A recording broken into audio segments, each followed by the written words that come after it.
پەرلەمان لە کاتژمێر 11 پێشنەوەرە ڕۆژی دووشەمە ڕێکەوتی 11 2020 بەم شێوەیە بێت. کۆبوونەوەی ڕۆژی دووشەمەی پەرلەمانی کوردستان جۆرێک لە ناکۆکی لە نێوان فراکسیۆنی گۆڕان و بزوتنەوەکە دروست کردووە بەوەی لە ماوەی کەمتر لە 24 کاتژمێردا دوو ڕاگەندراوی جیاوازیان دەرکردووە و میدیاکانی گۆڕانیش ڕاگەندراوێکی بزوتنەوەکەیان سڕیەوە. دانیشتنەکەی پەرلەمانی کوردستان تایبەت بوو بە پرسی کۆچی گەنجان و پرۆژە یاسای پەروەردە و خوێندن، بەڵام بەهۆی ئەوەی پەرلەمانتارانی ئۆپۆزیسیۆن و بەشێک لە پەرلەمانتارانی یەکێتی و گۆڕان داوایان کرد پرسی موچە بخرێتە دانیشتنەکانی پەرلەمانەوە، گرژی لەناو پەرلەمان دروست بوو. دوای کۆبوونەوەکەش سەرۆکی فراکسیۆنی پارتی داوای لە حیزبەکەی کرد پێداچوونەوە بەو ڕێکەوتنانەدا بکات کە لەگەڵ لایەنە پێکهێنەرەکانی حکوومەتدا کردوێتی، بەتایبەت یەکێتی و گۆڕان.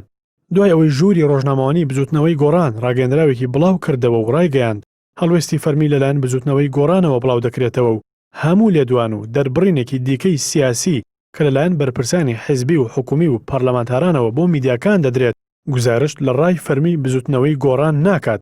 بەڵام چەند کاتژمێرێک دواتر میدیاکانی گۆڕان ئەو ڕاگەندراوەیان سڕیەوە.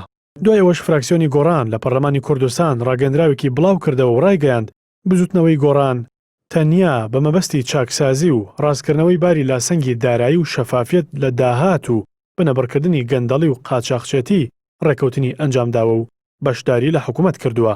فراکسیۆنی گۆڕان باسی لەوەش کردووە بزوتنەوەی گۆڕان لە پێناومانەوەی هەرێمدا بە لە سەدا 12 پۆستەکان ڕازی بووە کە خودی سەرۆکی فراکسیۆنی پارتیش دەزانێت چی دزی و سەختەکاریەک لە هەڵبژارنەکاندا ئەنجام درراوە. هاوکات ئادنان عوسمان وتەبێژی بزوتنەوەی گۆڕان بە NRT ڕاگەیاند ئەو ڕاگەندراوە لە هەمان کاتدا ڕای فەرمی بزوتنەوەی گۆڕانە.